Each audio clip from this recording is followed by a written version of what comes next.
Thank you everybody for coming. This is going to be the first iteration of how to get good. So essentially in a nutshell, this is a lecture format teaching session for how to improve at Smash Bros. This is not specifically how to learn Smash Bros, because I'm assuming going in that everybody has a basic understanding of the game. I'm not going to be going over basic controls or stuff like hold R to shield. No, we're not doing that. This is for people who know how to play the game and are looking to move their game to the next level. So today's series of topics is basically going to be talking about mindset stuff that you have to understand in order to approach the game properly. And when I say that, I'm talking about primarily about understanding the game's fundamental systems. So that'll be the mechanical stuff. We'll be talking about DI and SDI. I won't be explaining that myself, but I've got some videos for it. Talking about Rage, shields, intangibles, and frame data. Intangibles being spot dodges, rolls, air dodges. Because those are all very fundamental parts of the defensive part. And limit options. Sure. And shields, of course, being your primary defensive option. And then frame data is going to be one of the most important concepts for people to understand today, because frame data is what underpins everything to do with understanding how you have to play neutral. Because if you don't understand frame data and how your moves work, you will not grasp neutral. So that's going to be one of the important things.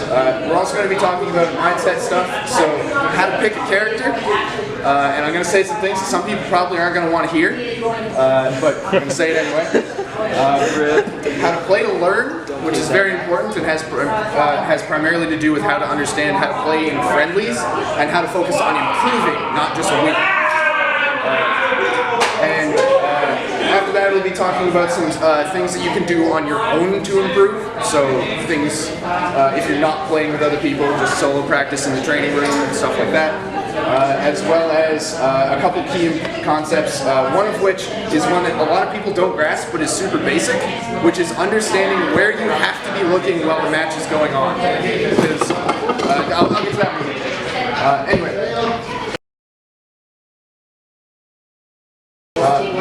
So yeah, a little bit about me at the start of this class, because most of you know me already. I recognize basically everyone here from monthlies at least once. The only one I don't know is you, actually. Mark's friend. Mark's friend. Nice to meet you. Good to meet you as well. Yeah, I'm Jordan. My tag, of course, is Raziek. Everybody pretty much knows me at this point. I have been playing Smash competitively since roughly a month or so after Brawl came out. I, of course, played Melee at 64 when I was growing up as a kid, because, you know, it's Smash Bros, how could you not? Yeah. But I didn't actually start taking the game seriously until Brawl came out, and I was like, you know, I really like this. I'm going to see if there's tournaments. So I googled it. I was like, Super Smash Bros. Halifax. Found the Facebook group, found the Smashboards thread, found out I just missed a tournament by like 4 days, got super salty, and then went to the next one, and that's where it all started. So, at my very first tournament, I played an old legend of the scene who some of you will know personally, and some of you have only heard the whispers of, and that is Mr. Colin North. Colin sent me a replay the other day of his body. I'm not surprised. That's tough. Okay, now I'm a little surprised. Probably cherry picked. It was like the day that Corner came out. Okay, yeah, that's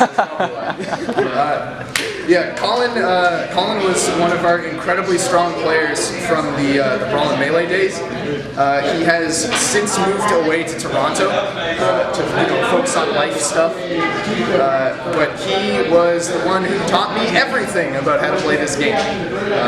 He was my very first match in tournament and double 3-stocked me with Luigi. In Luigi versus Marth, which was embarrassing. But that was what started me at wanting to get good at the game, because after I got completely destroyed by Colin, my first reaction was, holy crap, I want to know how to do that to people. So I ended up making a ridiculous losers run that had me finishing at 4th place out of like 67 or something in that tournament. And afterwards I talked to Colin and I was like, I want to practice with you. Either online or on Wi-Fi, I don't care, I just want to practice. and he ended up teaching me through Wi-Fi Marth Dittos for like 5 or 6 hours at a time, basically. And I would just get my ass absolutely beat over and over and over, but I was learning. And that's going to be one of the things that I talk about, is understanding that you are going to get your ass beat. No one starts at the top. So playing with better players is the best way to understand how you need to get better. And hopefully, since I've had a lot of experience doing that, I will be able to explain how to do that properly. So without further ado, we will get started.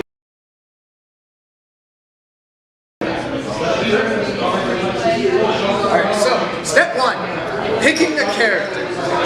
So there are a number of factors you have to consider when you're picking a character for your main for the game.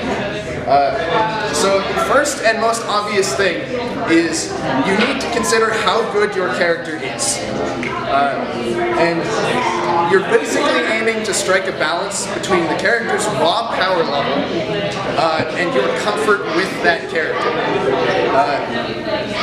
Because this all comes down to what sort of goal you have for how well you want to place. And understanding your limitations of your character when it comes to it. If you are just looking for like average success on a local level, play whoever you want. Don't let that stop you from playing a character that you really like.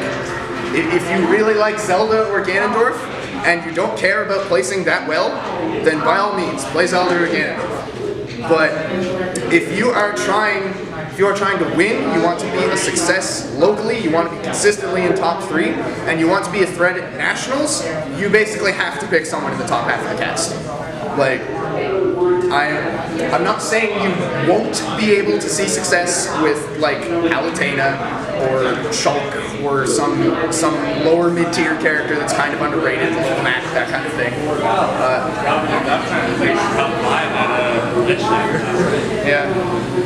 Yeah, Duck Hunt did do well last night. A lot of people didn't know how to fight him, and it was obvious. But yeah, that's what I'm talking about. You basically have to understand your character's limitations. So ideally, like a character who's good. If you like a good character, you're off to a great start already.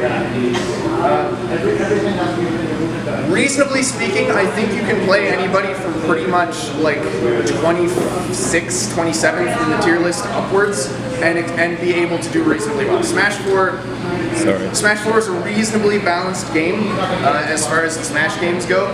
Probably the only one that's more balanced is like the most current version of Project Down, probably. So who would you consider to be the most borderline? Who would you consider to be the most borderline character? Most borderline characters that I think you could reasonably play in Smash 4, I would say the cutoff is right around Kirby, Marth, Roy area, that kind of area. Anybody below that, you're stretching. Like, this is like the official tier list?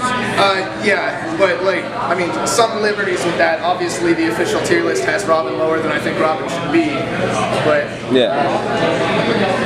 like beyond that point, you're looking at characters that you either need a secondary for some matchups, at which point, why are you really playing that character in the first place? Just play the secondary. Like, there's no point in playing Little Mac with a Cloud secondary. Just play Cloud. Well, then you got Soul, who just uses Little Mac and he's actually really good. Yeah, locally. No, he's pretty good. He does well at Florida regional tournaments, but he has not really made that much of a threat at nationals. Florida's pretty good, though. Hey, Dath was the highest placing Florida player at Glitch. Let's not get too crazy here. Fair enough. Yeah, Jonas supported. So, yeah, anyway, basically what it boils down to, if you want to win and you want to win at nationals, you have to pick a good character. Like, reasonably good. I'm not saying go straight to Sheik or Zero Suit. If you don't like those characters, don't play them. Like, that's what Cloud's for. That's the other thing. Comfort is really, really important because at the end of the day, if you are not comfortable playing your character, you will not be able to reach your full potential with them.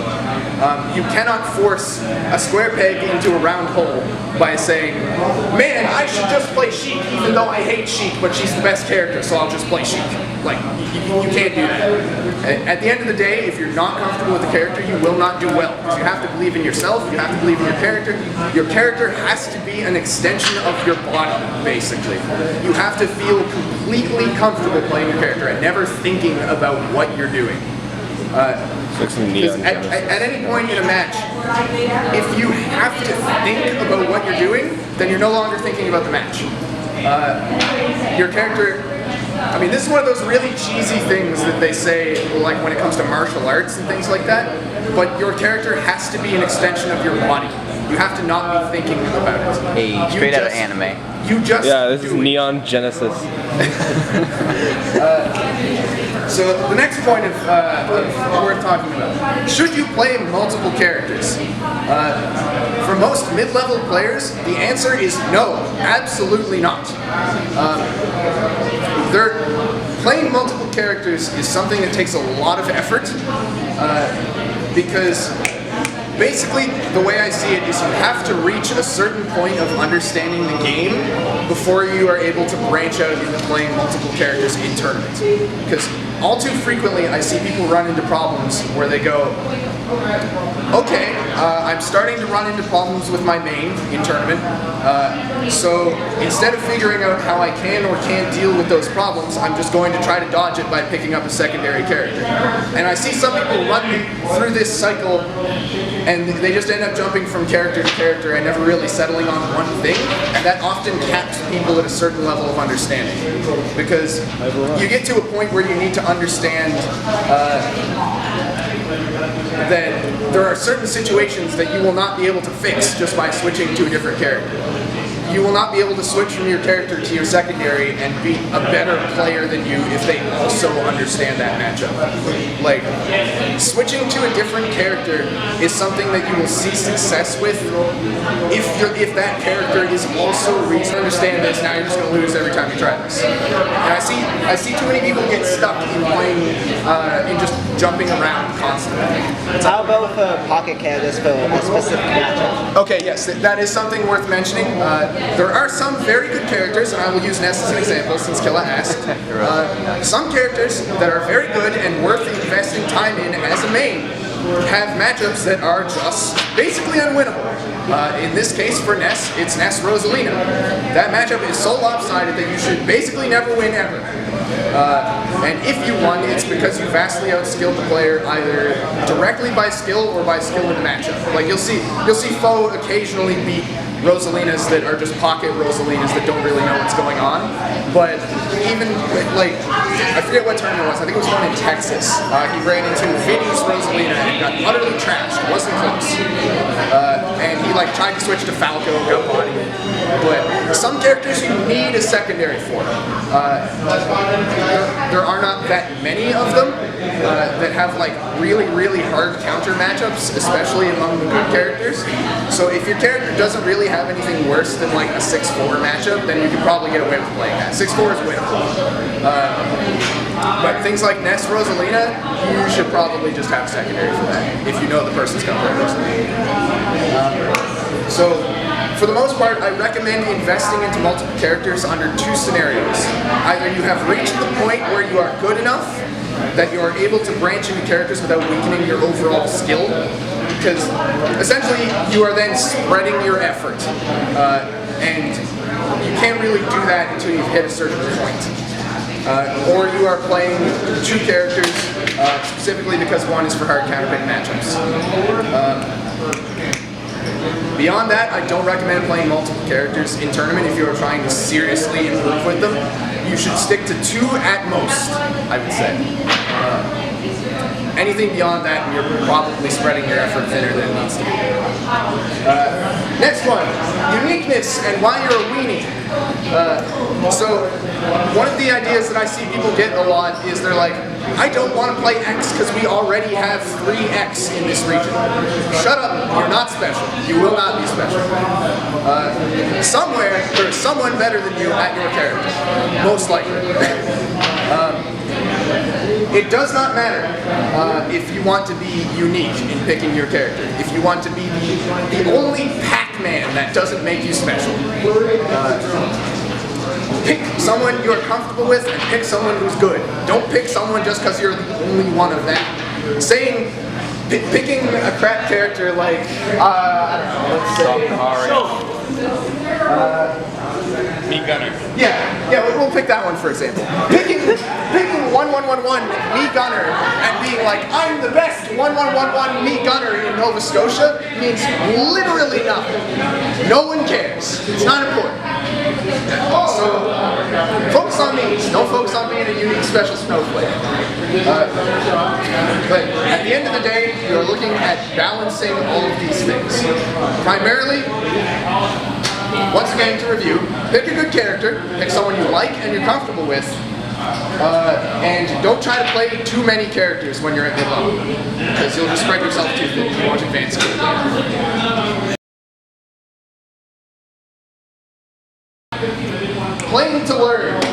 This is one of the absolute most important concepts, because people at lower and mid-level have an incredibly binary view of the game a lot of the time. They look at it and see, oh, I lost, or oh, I won. They never look at how much they won by or why they lost. So playing to learn is about understanding the whys, not the whats. You are not looking at the end result. You are looking at, okay, if I won, what can I do better? If I won, why did I win? Did I get lucky a couple times? Did I hit a loft off stage at 30 that stake spiked it? Would I have lost otherwise had I not landed that move? Most definitely. Did I hit a witch time at 0 and got lucky and at 0 to death MVD last night? And that was totally fair, $5.99. Goddamn. Like stuff like that, because people too often at lower and mid-level just look at it and go, God damn, I got completely destroyed by Raz, I should just give up. Like, I'll never get there, it's never gonna happen. When instead you should be looking at the match and going, I got destroyed by Raz because I tried to ledge jump 5 times in a row and got forward aired every single time. Like, that is playing to learn. Playing to learn is something primarily done in friendlies, but also done in tournament. And there are a couple of key things to that. First of all, if you want to improve, play people better than you. Like, don't play people that you just trash all the time. Because if you are playing people that you don't have any effort to win, a lot of times that will actually drag you down. Because you will end up building yourself bad habits that only work on those players. If somebody's falling for X air dodge read that literally every player better than you never falls for, and you continue to try to go for X air dodge read against those players, that is going to hold you back. So, I'm going to use Dylan as an example here. Stuff might work on your brothers, but it's not going to work on me. That's not true, I got you with some shit. That's neither here nor there. I'm just using you as an example. Hey, you've eaten your fair share of knees in your lifetime. Yeah, you have to play people better than you if you want to learn. Because the people who are better than you are the ones who are going to be able to pick out your habits and absolutely trash you for them. That is how I got better at the game, by playing Colin. Colin was just straight up better than me. He was the best player at the time by a wide margin. So I got my ass beat, and it was like, okay, I'm slowly pulling up to Colin's level until eventually I was able to beat him in a tournament, and I was like, yeah! And then I got trashed again the next tournament. Some days you win, some days you lose. That's just how it goes. So in friendlies, there are basically 2 ways you can play friendlies. You can play a friendly like you're playing a tournament match, where you do entirely all the safe stuff and you just focus on refining your safe game plan, or plan A. They call those seriously. Well, yes, seriously is the word for that, as Matt. And that's the no fun, no wall jump stuff, no wall tech shenanigans. That's I'm going to do only what it takes to win and focus on that. And there is something to be said for that. Like, it is worth playing friendlies like tournament so that you are comfortable playing that way in tournament. However, the second thing to do in friendlies is try crazy shit. Like, you have to be willing and comfortable to try crazy stuff in friendlies, because if you don't try it in friendlies, you're not going to be ready to do it in tournament. Like, you can't go off the rails in a tournament match and be like, all right, now I'm going to ride my bike all the way into the blast zone, waft him, and then try to get back. Like, you can't do that having not done that in friendlies, because maybe you can't make it back from that. Maybe you can't go that far. Maybe Cloud can't get away with wall jump, back air to neutral air to up B. No, you're not gonna make it unless you don't have one.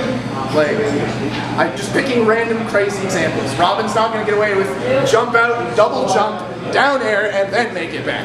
Like, that's stuff you can try in friendlies and go, okay, that didn't work. Now I know. Don't try that shit in tournament. Try it in friendlies. Because that is where you will make your optimizations. Like, you should not be trying your new stuff in tournament. Tournament is where you go, okay, I've practiced this a bunch, I know exactly how it works, I'm going to use it, it is consistent. But what if you want to gift Your crazy stuff should be reserved for either moments when you have complete confidence in yourself and have choked future vision that you know it's going to work, or in friendlies. Like, just keep it in friendlies. Secondly, ask questions. I see a lot of people not do this at all. Like, they just get their butt handed to them and they're like, oh well, got O2'd, whatever. Like, ask questions. People are, like, there are a couple people here who are really good at doing this. Mark is really good at it, Blake is really good at it. These two are good at it, so is basically, the good players know that they have to ask questions.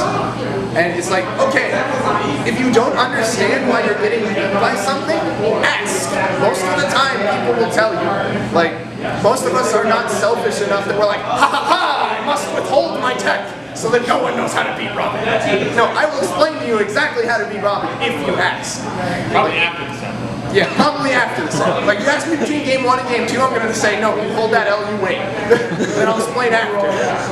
But, like, I will explain the reason that you keep getting hit by my jab every single time I whip forward air in front of you. I will explain the reason why you're failing to SDI out of arc fire or L wing jab, or wing jab rather. I will explain all of these things. You just have to ask. That said, sometimes asking after a tournament match is not always the best. Most of the time when I go into a tournament match, I'm not looking to critique you. Like, I don't go into that match going, okay, what's Jonah doing wrong, so I can tell him exactly why he got bodied afterwards. Like, it's a very different frame of mind going into win and going into explain someone why they're losing. So, like, if you ask me right after a set, chances are I'm not going to be able to say. I'm just going to go, well, I was completely focused in on what I was doing, and I was just playing to beat you. I don't know. I wasn't thinking about it, because on a large level, that's subconscious. But if you ask me to play you in a friendly, and I pick Cloud, and I'm like, all right, in which situations is this man going to air dodge? I just look for that. Like, that's a thing you can do in friendlies. If I jump up at you, are you going to expect up air and air dodge immediately? If I jump horizontally at you, are you going to air dodge immediately and then hit forward air if I wait a little bit? Like, things that Dylan does to people.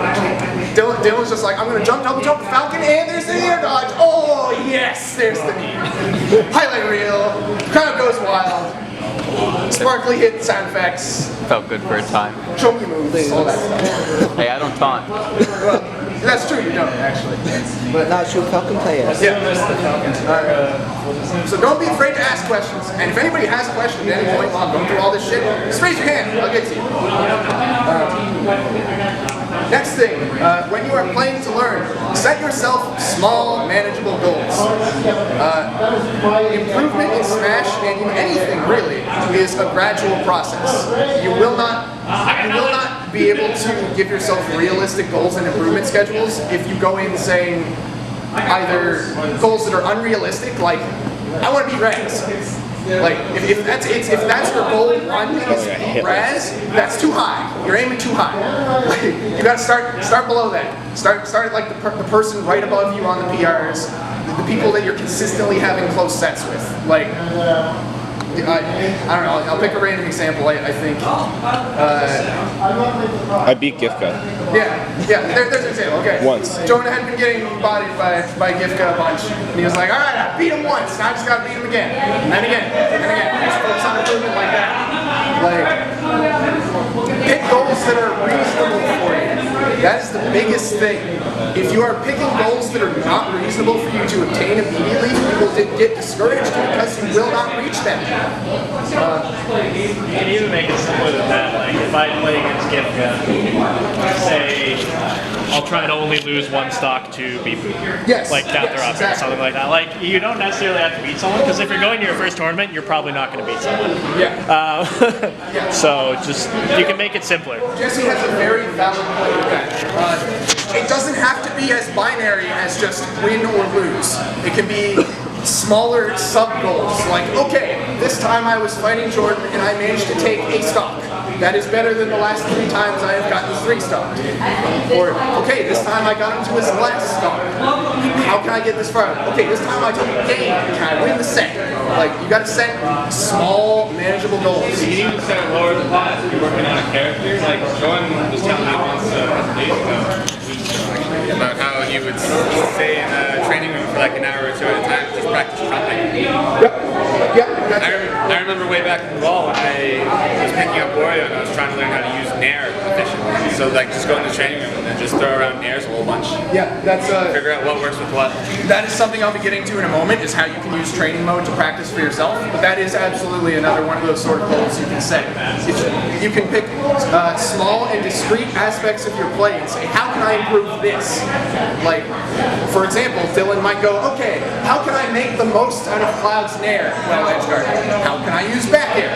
How can I use down air? Like, and just focus on those specific moves and improving on those specific things. And that's part of playing to learn. The way I have described it is that improving at Smash is a lot like carving a statue out of a nice slab of marble. You don't just, it's not like SpongeBob where he just hits it and a beautiful statue appears out of it. That's not how it works. Like, it's not something that happens instantly. In reality, you have to spend a really long time chipping away. You go, okay, I stopped air dodging in this position. Now it looks a little better. Okay, I've started taking advantage of this. Now it looks a little better. Like, you are making gradual improvements in your game. That is the goal. To get rid of the things in your gameplay that are bad and continue to add and improve to those that are good. It is all gradual improvement. And that brings me to my last point. Don't be discouraged by slow progress. People plateau, people slump. It happens. Like, you might have a couple weeks period where you're just like, I'm getting really better a lot quickly. I went from placing tied for 17th to placing tied for 9th. It's like, all right, that was good, fast improvement. And then you might place 9th 3 or 4 weeks in a row. You might place 5th or 7th or whatever it is. Yeah, you might place 5th 6 weeks in a row. Like, that's called a plateau. It happens to everybody, literally everybody.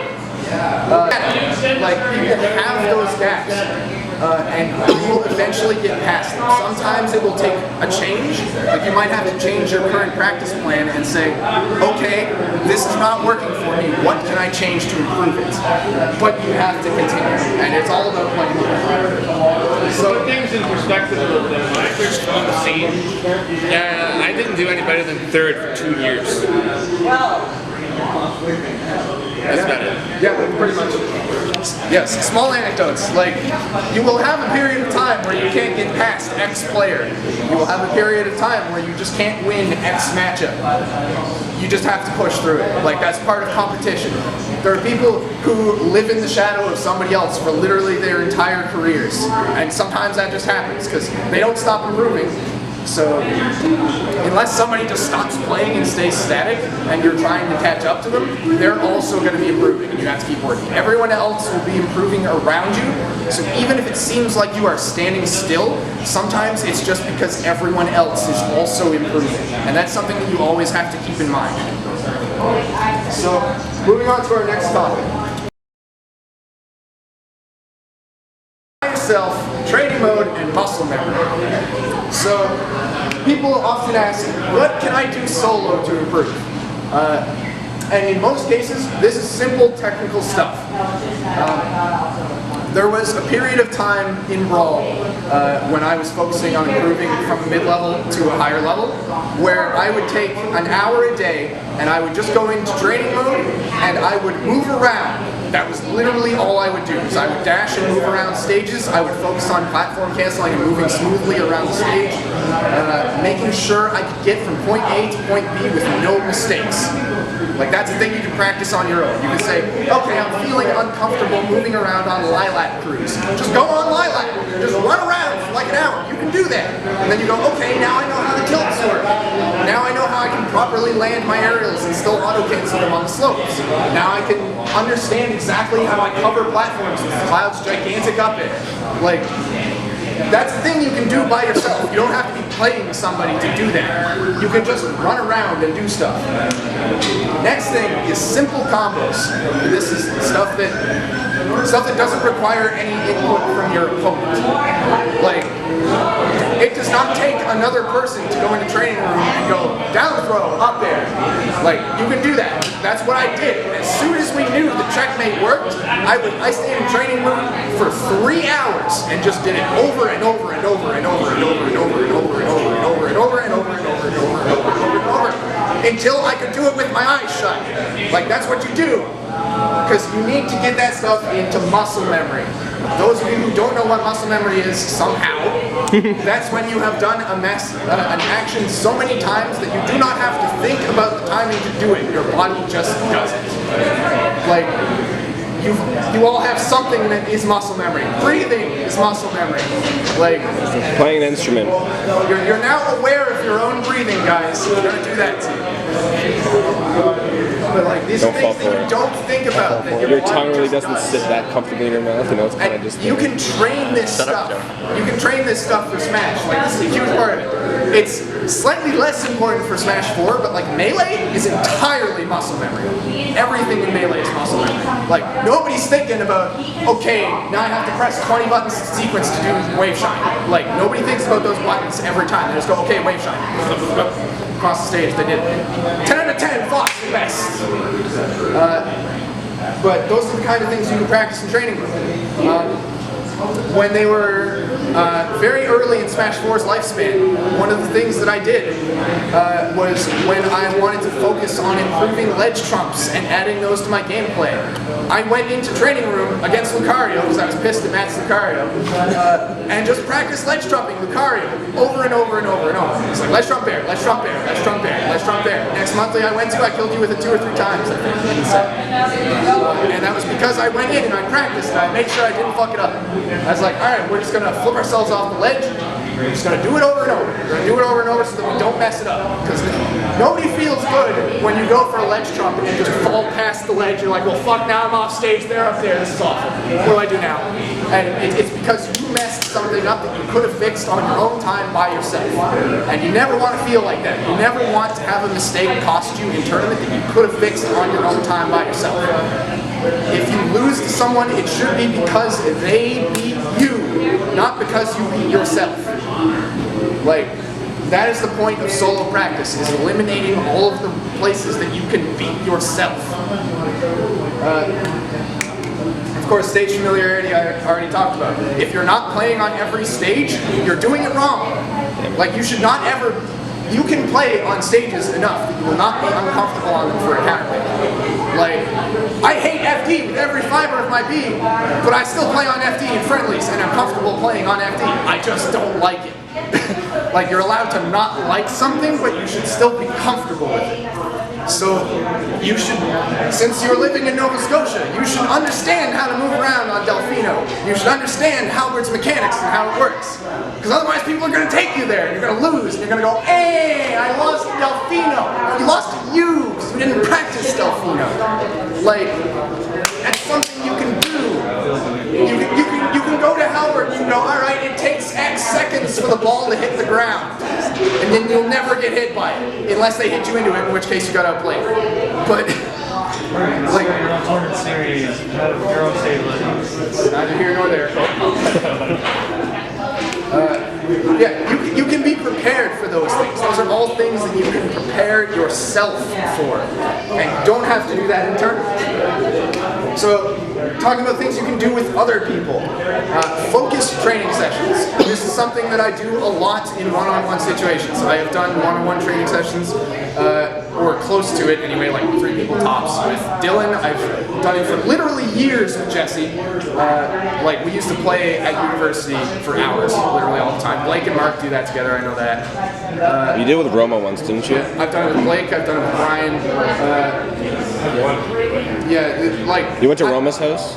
Huh? You went to Roma's house? Yes, I went to Roma's house, I forgot about that.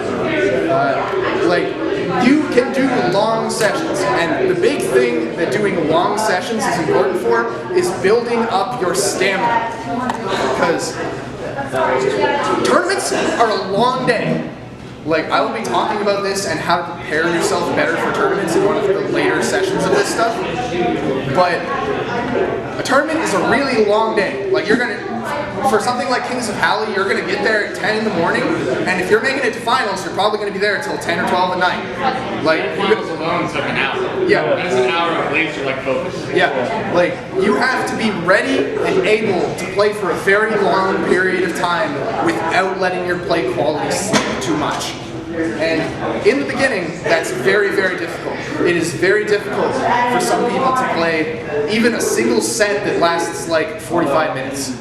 And that is something that comes purely by doing it. Like, you just have to practice a lot and be focusing on keeping your highest level of play possible during your practice sessions. It's like, I didn't magically get good at being able to last all the way to grand finals consistently just by playing. Like, I played X number of sets with Simmons in grand finals where we played 10 to 15 games of Marth versus Mario in Brawl in a single tournament. It was not uncommon for Simmons and I to spend spend an hour or more in one tournament playing each other.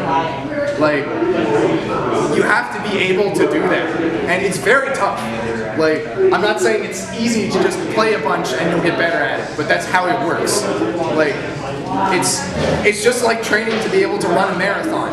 You run as much as you can. The next time you do it, you run a little bit more than that. The next time you do it, you run a little bit more than that. And you train yourself up gradually. And that is what you have to do in long focused training sessions. Is that the goal of that is not only to work on all of the stuff that I mentioned with playing to learn, but also to improve your stamina. Next thing, ranked training modes, essentially. I used the wrong wording for that, but essentially I'm talking about shit like anthers. And that is putting yourself in situations where you are playing for something that is on the line. In the case of Anthers, it's points, it's ranking, it's straight up. And that is something that you should be doing to get yourself used to the pressure of playing for something that matters. Because you can play as many seriouslys as you want, and you can beat the friendlies god who does really good in friendlies. But if you let the pressure get to you in tournament and you just choke because now something's on the line and you're like, fuck, what if I lose? What if I lose? I don't want to lose. And you let that consume you in the middle of the match, you'll just crumble. And It's painful. that is where doing ranked things like Anthers comes into play. You need to get yourself familiar with the feeling of this matters if I win or lose, because that is something that you have to do your best to keep in the back of your mind at all times during a tournament. Because the second you start focusing on the outcome of the match, you are not focusing on the match itself, and you will lose. Like 9 times out of 10, if you start thinking I'm going to lose, you will lose. And that's not something that's easy to get out of your mind. Like, it is very easy to say, just don't think about it, and then you get hit by 6 dragon lunges in a row, and you're like, I just took like 80 damage, I might be dead. And you're like, shit, I've fallen really far behind, how do I pull myself out of this? Or you might just not even think about that last part. That last part is how you get yourself out. You might just go, I've fallen really far behind, it's over, I might as well just unplug my controller and SD. Like, some people don't get that. Some people get 2 or 3 stocks down and just go, okay, I'm done. Just take me out, coach. LRA start. Like, And then A confirm. yeah. This game is stupid now. You can't make dramatic rage quits. It's like, and then. I will be talking more about this at a later time, But this basically comes down to defending yourself from the concept known as tilt. Mental tilt, which is, okay, I've lost a couple key interactions in a row, I'm starting to feel discouraged. How do I get that problem to go away? Because if you can't do that, then you can't be confident, you can't win. If you're not confident, you don't win. Like, maybe 10% of the time, if you're not confident, you might just happen to fluke out something and you win. But you gotta be confident to win. That's a huge part of competition. You have to be confident in yourself. You have to be confident in your ability to beat your opponent. You have to be confident in your ability to recover from a bad situation. Because nobody goes entire tournaments without like being behind. Like, I don't go entire tournaments without losing the lead. Like, that doesn't happen. Sometimes I go down 2 stocks against Brian. I'm like, alright, well shit, he's still on his 3rd stock. I'm on my last. Alright, how am I gonna bring this back? Well, step 1, get Arc Thunder. You know, shit like that. And you gotta focus on bringing it back gradually. And yeah, it's true, you might not be able to rally and bring back a game. Like, sometimes you do get too far behind. But that depends on what kind of character you're playing, and you can still recover yourself and take things out of that game to recover in the set. Like, if you know for sure you're gonna lose a game, which should never happen, but just in theory, then you can say, okay, what can I take out of what's left of this game? Can I try to put him in X situation and see how he reacts so I can use this information in game 2? Like, there are things you can be doing with a game that seems lost if you don't feel like you can recover it, is what it comes down to.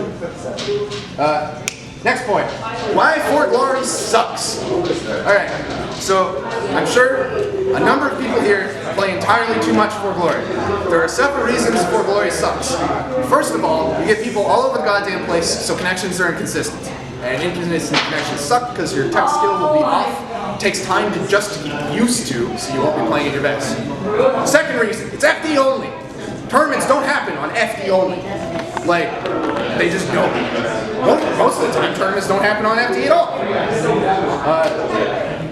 It is entirely possible for, like, there are people I play against where I'm like, alright, this man's a For Glory monster, even if I wasn't going to, I'm banning FD. It's just like, alright, I've taken away your most comfortable stage, you now have to deal with it. Like, as an example, Matt Haller was one of our Mario players who used to be around here a lot, and then he had a kid, so you know that happened. But he played For Glory literally all the time. He's got like somewhere between 3,000 and 5,000 matches of For Glory launched on his 3DS of all things. And he's just a For Glory Mario that just wheels and deals, up tilts and up airs, and he's not comfortable on other stages. Like, you can't be comfortable on only FD, and that's part of why For Glory sucks. Second thing, obviously, is because we're around here, we play 3-stock. For Glory is 2-stock. You will not be used for longer matches. It's a slightly minor difference in the grand scheme of things, but it's still one of those things. Third reason, most people on For Glory suck. Like, straight up, most people on For Glory suck. Maybe 10% of the time you will run into somebody who is worth playing. Like, maybe that one random day you will run into Nairo when he's on the street trolling around on For Glory. Maybe you'll run into me, even though I never go on For Glory, basically. But most of the time, you're just going to be playing insert Lucina player here who's like, forward air, forward smash, forward air, forward smash. Like, those aren't good players. You don't learn things playing people who just do dumb shit. And that's the biggest reason that For Glory is bad. Is For Glory gets you a lot of casual players who are just playing to play. They are not playing to learn, they are not playing to improve, they are just playing to play, or playing to have, God forbid, fun. Like, some people just go into For Glory because they want to style with people. There's nothing wrong with that. Hey, Giphy Central. Yeah, there's nothing wrong with going to try to get some Giphies, but that's not where you go to improve competitively. For Glory has its uses. For Glory is good for getting comfortable with a character in certain scenarios. Like, if you're just starting out with a character that you want to pick up, it's okay to go in For Glory and just practice your combos on people who don't have any idea what they're doing. You can just say, okay, this guy's going to let me hit insert obscure combo starter here. Let me just do that and then practice the follow-up combo. Like, you can do that in For Glory. But it's not a substitute for real competent opponents that know what they're doing. So when it comes to actually trying to improve by playing people, if you want to improve, either contact people locally, contact people who play your character online, or play on Anthers. Anthers is not the cream of the crop, but it's better for glory. Like, there are things you can do. Alright, moving on. Self-critique. This is something a lot of people struggle with. This is also something you can do on your own. As much as it sucks, because nobody wants to lose to watch matches where they lost, you have to go back and watch the matches you lose. You have to go back and go, okay, this is really painful because I got 3 stock and I got my shield broken. It sucked. I don't want to think about it. I don't want to go look at it. But you have to go back and look at why you lost. Back at PM, I did that all the time. I'm like, okay, I lost this, but let's see what I did right and what I could have done. Exactly, yeah. Going back and critiquing your own matches is a matter of, it's part of the refinement process. You have to go back and look and you see, okay, I got hit in this position. Why did I get hit? Was it because I took a guess? Was it because I misspaced something? Was it because I just straight up got outplayed? And you have to make those kind of examinations and go, okay, how can I improve this for next time?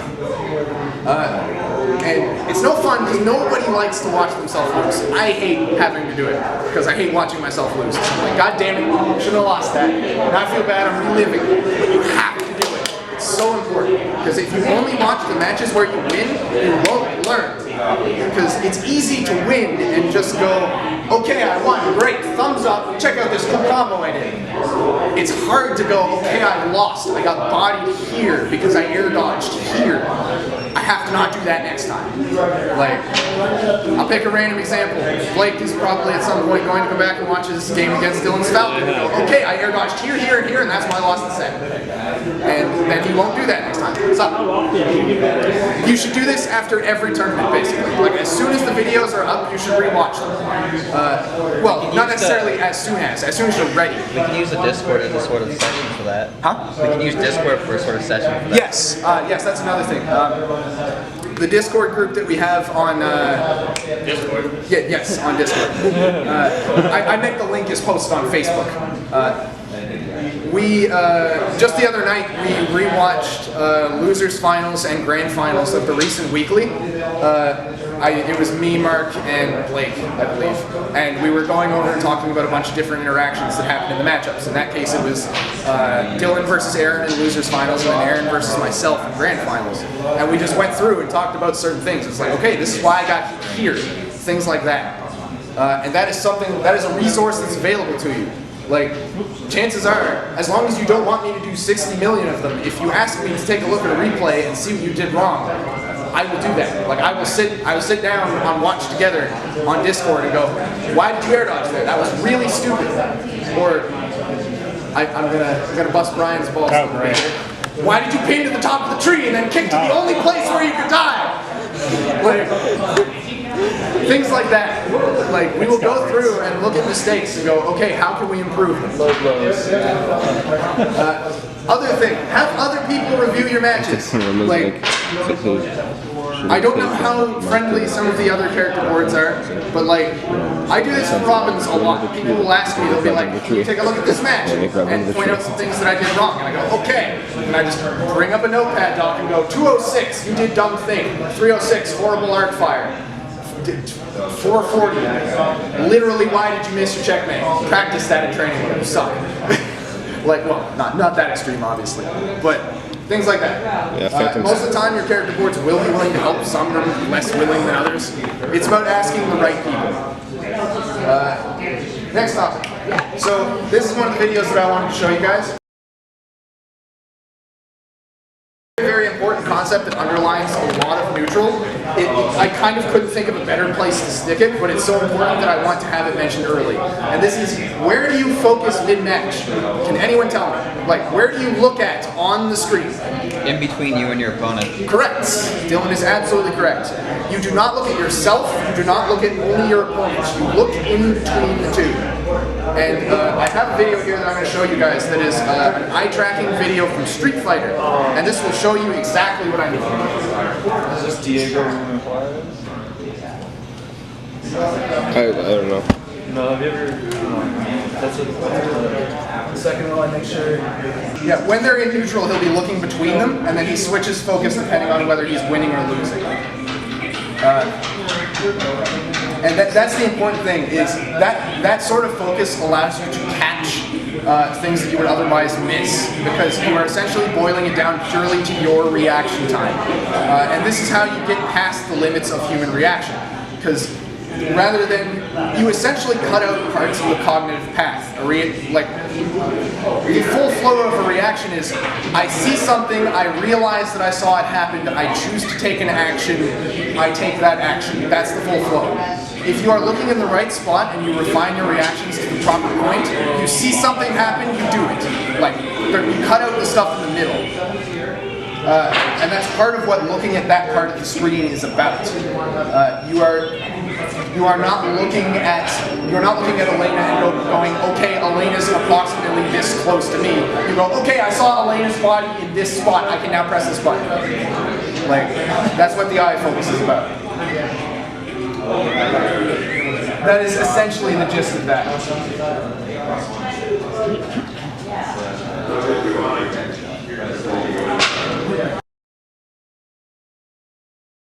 Alright, so now we're into some more mechanic stuff. So this is a basic review of things that you absolutely critically need to know and be good at. If your DI sucks, it doesn't matter how good you are in neutral, you will die like 30 or 40% before everyone else does. You'll feel bad, you'll die to a wafted 10%. Just flatline DI right out the side. You don't want that to happen. So we're going to go through there's two videos. The first one is a BeefySmashCorner video, which explains DI and SDI. The second one is specifically about momentum canceling and hurt box shifting and how that applies to characters in this game.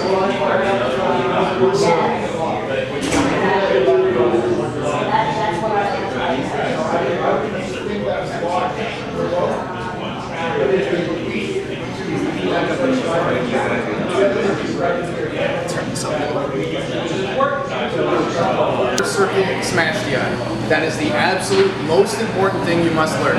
Is pick a corner, you pick where you're trying to SDI to, and you roll between 3 points in that area. So if you are trying to DI up and away from something, say up and to the right, then you will roll between up and right, just between those three. So,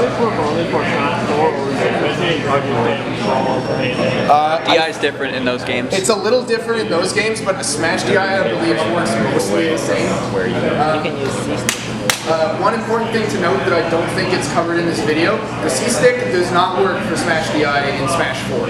It does in other games, but in this game you really only need to focus on Court Circuit DI with the control stick.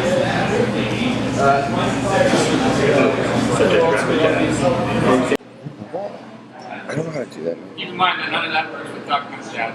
Yeah. Yeah, no matter how hard you try, you will not get out of Duck Hunt's jab. I've tried, it just can't happen. Can you also knock it in a Bayonetta's jab? It's very, very difficult to pop out between I've gotten out of it. You can pop out of the second and third and the third and fourth hits, but once you're in the rapid jab, you're basically not going to Get out of it. Actually, yeah. If you go up high enough and mash it hard enough, you can't get out of it. I have gotten out of it. The rapid jab. Box players. Yeah.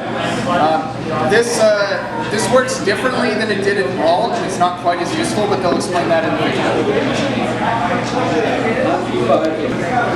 Alright, moving on. So, next thing up, Rage. There's not going to be a full video for this one, but just wanted to clear up some misconceptions. Rage starts at around 30. It's not clearly delineated at 50, 100, 150 like some people have thought and spread rumors about. I initially thought this at one point as well. It is a gradual thing. Rage starts at around 30, caps at 150, and adds... Oh yes, right, thank you. Yeah, it adds a multiplier to knockback and nothing else. No additional damage, nothing like that. It just causes stuff to do more knockback. That's all there really is to say about Rage. Does anyone have any questions about it at the moment? Also worth noting, Rage does not exist in training mode.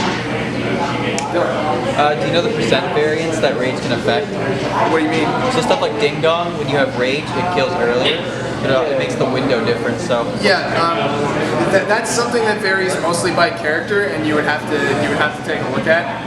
Generally speaking, as a baseline rule of thumb, I generally add about 5 or 6% per 50% of rage, roughly. Like if I'm guessing on checkmates and I'm like, okay, I'm at 50, so I'll add like 5%. Or I'm at 100, I'll add 10% to when it normally works, things like that. For the most part, you don't have to worry too much about it, but certain characters with combos like that, you want to look for their data specifically. There's not generally a hard and fast rule for it. You had one as well, right? Question? No, that was my question. Oh, that was your question. Okay. It's like narrative walk won't work. Alright, so shield mechanics. Just Shields are super important. Shields are the most important thing I would say that you have to understand about your defensive options. So, first of all, the raw data. Shield takes 2 frames to raise. So on the first frame of pressing R, nothing happens. You still get hit. Comes up on frame 2. The power shield window for Smash 4 is 3 frames. So if you block something within the first 3 frames of putting up your shield, you will power shield it. For those who don't know what a frame is a 60th of a second, because the game plays in 60 FPS. So, power shielding. Whenever you power shield something, you reduce the shield stun you take by 25%, so you are stuck in block stun for less time, and it eliminates the time it takes to drop your shield. That is the big thing. Dropping your shield takes 7 frames. So if you take any action out of your shield other than grab or jump, which skip the drop times, you have to add 7 frames to drop your shield. The exceptions to this, essentially, obviously jumping, because jumping you just go straight into your jump squat, and grabbing skips the shield drop entirely, which is why shield grabs are so good. Additionally, because you can skip drop time with the jumping, that also means that anything that you could jump cancel also skips the drop time. The main applications for this are certain characters have jump cancel up smash out of shield, and several have jump cancel up Bs that are useful out of shield. One of the quintessential examples from every game is Marth. Marth's up B out of shield, if you jump cancel it, it's on frame 6 as opposed to a shield drop up B, which is frame 32. One of the most powerful options is Aura Sphere Charge, which can cancel the shield, which can cancel with jump, which can cancel with jump cancel up smash. Yeah, so jump canceling is good and useful. The most important thing to take in mind here is that dropping your shield takes 7 frames, and you always have to consider that. And if you power shield something, or it gets power shielded, those 7 frames are no longer there. So that's when you can get your nice big meaty punishes like forward smash out of shield, because you're skipping your shield drop. Okay, in order, kill. How many frames do you got to drop your shield after the power shield? Say what? How many frames do you got to drop your shield after a power shield? 0. Well, 1 technically, but yeah. Because it skips the drop time, it is simply on the next frame your shield will be down. You can take an action. Yeah, that was kind of my question. So like if you power shield something, if you keep holding your shield and then drop it, is the 7 frames not there? Or you have to drop it as soon as you power shield it? That's a good question. I'm actually not sure how long that window is. I would assume as long as you drop it during the shield stun, it will skip the drop frames. Simmons? Okay. That would be my guess on how that works, but I'm not 100% sure. Okay.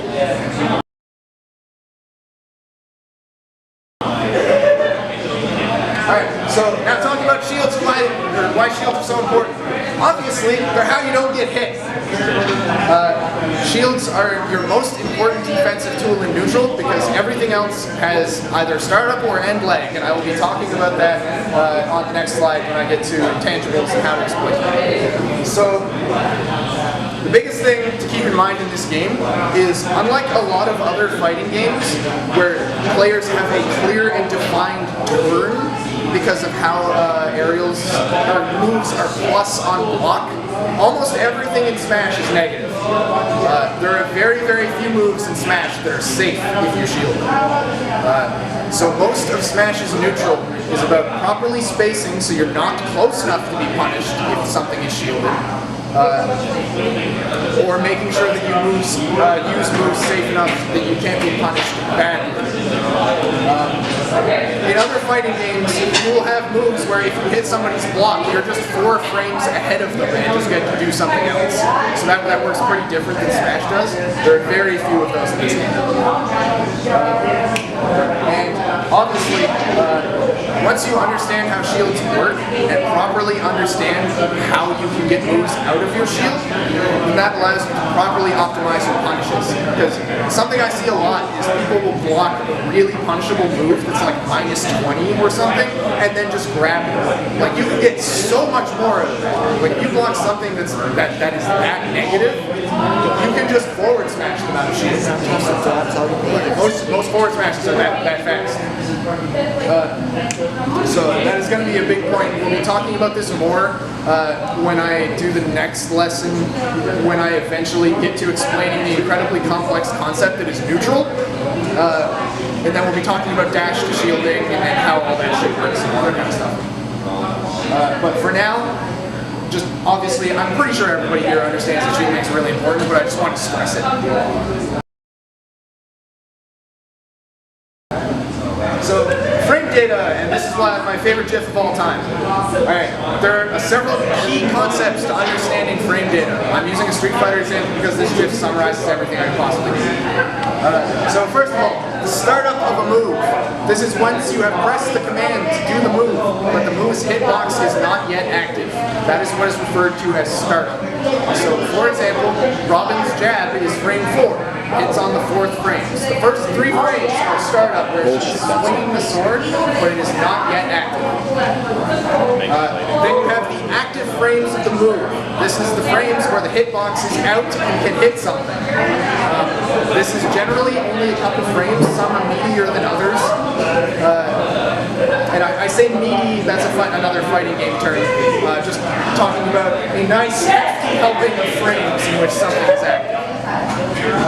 Then you have the recovery of a move. After you've let the move go, the hitbox is no longer active. How long is it before you can do something else?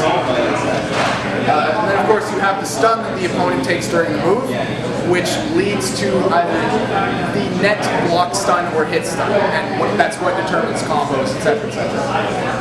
So the example here used for Ryu's whatever the hell this is, standing light punch or something. 2 frames startup, active for 2 frames, only has 2 frames recovery, so you end up 4 frames ahead when you hit them, which is what leads to combos. So now we're going to do some frame data, and I'm going to use Cloud as an example because Cloud is a popular common character with easy to understand frame data. So there are spreadsheets online you can get very easy access to that just have frame data, like just sheets of frame data. Alright. This is Cloud sheet of frame data. So we're going to look at some important stuff and understand how to understand and apply those numbers. So, for example, we'll start with his jab 1. His jab 1 hits on frame 4 and has 25 frames of lag. So, taking in mind the block stun caused by it, we have the advantage and advantage out of shield columns here. And the difference between those two is advantage out of shield is for jump or anything jump canceled or shield grab. So that's any actions that skip the shield drop frames. The other column is advantage on shield drop. So that's for anything that isn't those options. And obviously the difference is just a raw 7 frames. But this difference is very important to understand because some moves, when spaced properly, you won't be able to punish with anything that is out of shield. You will have to drop your shield. So, in the case of Cloud's jab, obviously it's super negative. So you might initially be thinking, okay, well then why the hell can't I just grab Cloud between his jab 1 and his jab 2? It's so negative. And that is because this recovery is only if you do nothing afterwards. The next thing we have to talk about is IASA frames, which is interrupt as soon as. So on that frame, on frame 9, Cloud can then interrupt his jab 1 with the next jab and continue into jab 2, which is why there is no actual gap. So these numbers are for if they do that move and stop. And then of course jab 3 doesn't have an ISA, so the raw number is just how much it is. So for example, in this case, Cloud's jab versus shield drop is -20. You can forward smash Cloud out of shield for jabbing. Wow. With most characters. Yeah. Yeah, Cloud's jab 3 is very negative. Yeah, I do. Unless your forward smash comes Yes, out yes. That's the main reason why it feels safer than it should. You can walk through them. Yeah, Clouds get away with jab 3 on shield a lot because he moves forward when he does it, so you can end up on the other side of somebody after that. It's like some dash attacks. Yeah, you can cross them up with it. Let's pick another one here. Forward tilt, a nice big meaty swing in neutral. Hits on frame 9, which is really good for the amount of range it has. However, looking at its frame data, forward tilt versus shield drop is -11. So that means as long as you space it properly, there aren't many things that can punish you in 11 frames from that distance. It's like a couple things like sheep dash attack, stuff like that. However, if you're close, that means you're going to eat shit for it. Like, or if they power shield it. Yeah, that's the other thing. Obviously, shield dropping skips life, so you get an additional 7 frames to do whatever. Power shield and just fuck everything. Yeah, power shields are stupid good, and if you can do them consistently, you'll get much harder punishes on everything. A good way to practice power shielding is Have someone shoot you. and then just have a fan just power Yeah. Projectile characters make you learn fast. Other examples, down tilt. Down tilt is active forever. If I pull up one of the other things we're going to get into, which is Cloud's Kuragana Hammer frame data.